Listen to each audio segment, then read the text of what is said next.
আপনি পরিবারের বড় সন্তান, বিদেশে থাকেন। আপনি যখন বিদেশ আসেন তখন আপনার ভাই বোনগুলো ছিল ছোট্ট ছোট্ট। ওই ভাই বোনগুলাকে আপনি লেখাপড়া শিখালেন, মানুষও করলেন। একে একে আপনার টাকায় বোনগুলাকে বিবাহ দিলেন, ভাইদেরকে চাকরির ব্যবস্থা করলেন, আবার কাউকে আপনার টাকায় বিদেশেও নিয়ে আসলেন। আপনি যে বাড়িতে টাকা পয়সা পাঠাইছেন, ওই টাকা দিয়ে বাবা জমি কিনলো বাবার নামে, আবার বাড়িতে বিল্ডিংও উঠাইলো। এখন আপনার অনেক কিছু করা হইল, বাড়িতে যাওয়ার সময় হয়ে গেল। বাড়িতে গেলেন, বাড়িতে যাইয়া দেখলেন আপনার টাকায় বাবা যে জমি জমা কিনছিল সব জমি জমা আপনার অন্য অন্য ভাই বোনদেরকে লেখা দিয়ে দিল। বাড়িতে যে ভাই বিল্ডিংটা করছিলেন, ওই বিল্ডিংটার একটা কোণাতেও এখন আপনার জায়গা হইতেছে না।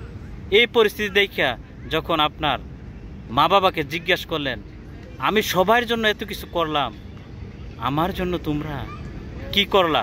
তখন মা বাবা যখন আপনার হাতে ভাঙ্গা হারিকালটা ধরাই দিয়া বলবো যে বড়দের এটা হচ্ছে দায়িত্ব কর্তব্য ছোটদেরকে করা, তখন আপনি যখন জিজ্ঞাসা করবা যে আমার দায়িত্ব কর্তব্য তো আমি পালন করলাম, তাহলে আমার দায়িত্ব কর্তব্যটা কি তোমরা পালন করলা, তখন মা বাবার কাছে কোনো উত্তর থাকবে না।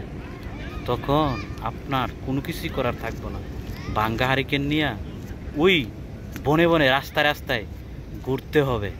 এটি হচ্ছে আমাদের বর্তমানে বাংলাদেশে প্রবাসীদের পরিবারের বর্তমান চিত্র, বাস্তবতা।